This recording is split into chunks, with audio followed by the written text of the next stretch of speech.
Hi అండి అందరికీ. Welcome back to our channel vibes with Prasad. ఈరోజు మేము రీసెంట్‌గా ఒక దాబాకి వెళ్ళామండి. ఆ దాబాలో మేము పుల్కాస్ ఆర్డర్ చేస్తే దానికి ఈ కాలీఫ్లవర్ బఠానీ కర్రీ అయితే ఇచ్చాడు. టేస్ట్ అయితే చాలా ఎక్సలెంట్‌గా ఉందండి. సేమ్ అదే కర్రీని మీకు కూడా చేసి చూపిస్తున్నాను. ఇది మీరు రైస్‌లోకైనా, ఈవెన్ బిర్యానీస్‌లోకైనా సర్వ్ చేసుకోవచ్చు. పుల్కా రోటీస్‌లోకి అయితే చాలా బాగుంటుందండి ఈ కర్రీ. ఇంక లేట్ చేయకుండా ప్రాసెస్‌లోకి వెళ్దాం.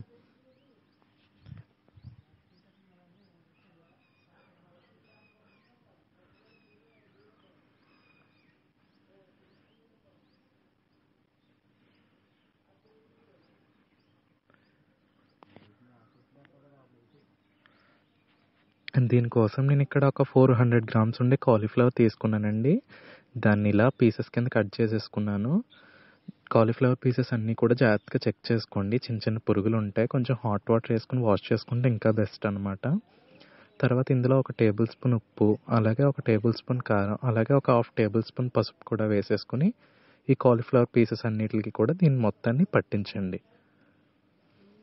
తర్వాత ఒక పాన్ స్టవ్ మీద పెట్టుకొని అందులో కొంచెం ఆయిల్ వేసుకొని ఈ కాలీఫ్లవర్ పీసెస్ని వేసుకొని ఒక 5 మినిట్స్ పాటు ఫ్రై చేసుకోవాలన్నమాట. మీడియం ఫ్లేమ్లోనే పెట్టుకొని ఫ్రై చేసుకోవాలండి.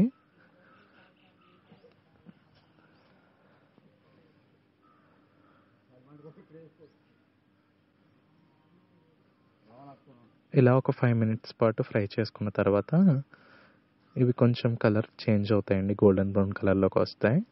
అప్పుడు ఒక బౌల్లోకి తీసుకొని పక్కన పెట్టేసుకోండి.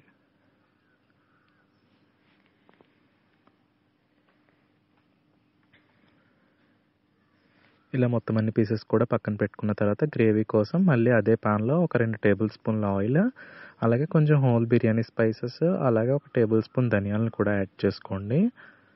అవి కొంచెం ఫ్రై అయిన తర్వాత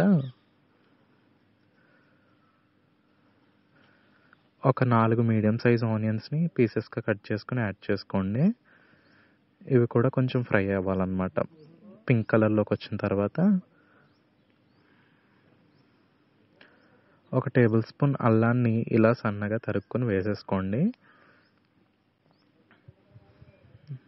అలాగే ఒక 6 వెల్లుల్లిపాయ రెబ్బలను కూడా యాడ్ చేసుకోండి.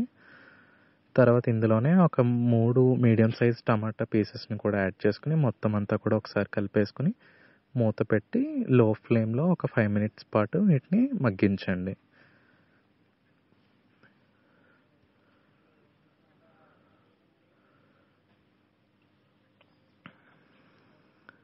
ఇది ఒక 5 మినిట్స్ మగ్గిన తర్వాత వీటిలన్నిటిని కూడా మిక్సీ జార్లోకి ట్రాన్స్ఫర్ చేసుకుని పూర్తిగా చల్లారిన తర్వాత ఫైన్ పేస్ట్లా గ్రైండ్ చేసుకుని పక్కన పెట్టేసుకోండి. ఇప్పుడు అదే కడాయిని కొంచెం క్లీన్ చేసుకుని ఒక 4 టేబుల్ స్పూన్ల దాకా ఆయిల్ హీట్ అయిన తర్వాత 2 పచ్చిమిర్చి, 2 ఎండుమిర్చి, అలాగే కొంచెం జీలకర్ర, అలాగే ఒక రెమ్మ కరివేపాకు కూడా వేయండి. దాబా స్టైల్ అయితే కన్ఫామ్గా ఎండుమిర్చి వేయాలండి. అదొక ఫ్లేవర్ ఇస్తుందన్నమాట. తర్వాత ఇందులోనే మనం ఫైన్గా పేస్ట్ చేసుకున్న ప్యూరిన్ కూడా యాడ్ చేసుకోండి. ఆనియన్ టమాటో ప్యూరిన్ కూడా యాడ్ చేసుకుని ఆయిల్ పైకి సెపరేట్ అయ్యేంత వరకు కూడా మూత పెట్టేసుకుని లో ఫ్లేమ్లో మగ్గించుకోవాలండి.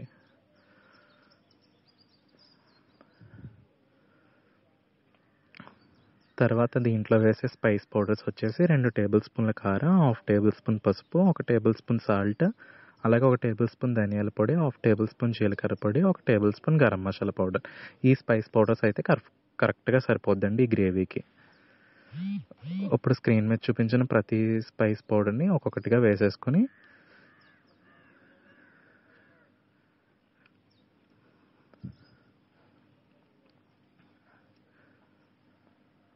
మొత్తం అంతా కూడా ఒకసారి కలిపేసుకోండి. నేను ఇక్కడ కాశ్మీరీ రెడ్ చిల్లీ పౌడర్ వాడాను కొంచెం కలర్ కోసం. అందుకనే కూర మంచి రెడ్ కలర్లో వస్తుంది. మీరు నార్మల్ కారం వాడినట్లయితే ఒక half table spoon red food కలర్ని యాడ్ చేసుకోవచ్చు మీకు ఇష్టమైతే. అలాగే ఇందులో ఒక పావు కప్పు దాకా ఫ్రోజన్ బఠానీలు వేస్తున్నానండి టేస్ట్ కోసం. అలాగే మనం ఫ్రై చేసుకున్న కాలీఫ్లవర్ పీసెస్ని కూడా యాడ్ చేసేసుకుని మొత్తం అంతా కూడా ఒకసారి కలిపేసుకుని ఒక పావు కప్పు దాకా వాటర్ యాడ్ చేస్తున్నానండి. మీకు గ్రేవీ కన్సిస్టెన్సీ ఎంత కావాలంటే అంత వాటర్ మీరు యాడ్ చేసుకోవచ్చు. నేనైతే ఒక పావు కప్పు దాకా వాటర్ యాడ్ చేశానండి. తర్వాత మొత్తం అంతా కూడా ఒకసారి కలిపేసుకుని మూత పెట్టుకుని ఆయిల్ పైకి సెపరేట్ అయ్యేంత వరకు లో ఫ్లేమ్లో మగ్గించుకోవాలి.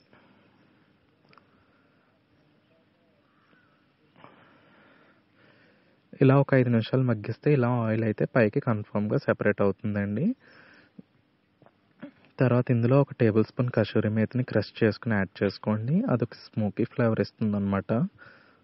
లేకపోతే స్కిప్ చేసేయండి. తర్వాత ఇంకొక 5 నిమిషాలు మళ్ళీ లో ఫ్లేమ్‌లోనే మగ్గిస్తే మనకి దాబా స్టైల్ కాలీఫ్లవర్ బఠానీ కర్రీ అయితే రెడీ అయిపోద్దనమాట. టేస్ట్ అయితే చాలా బావుంటుందండి. నిజంగా ఒకసారి మీరు ఈ కర్రీని మీ ఇంట్లో ట్రై చేయండి. తప్పకుండా ఈ టేస్ట్‌ని మీరు చాలా ఎంజాయ్ చేస్తారనమాట. Until then, keep watching Vibes with Prasad. Please be subscribed to our channel.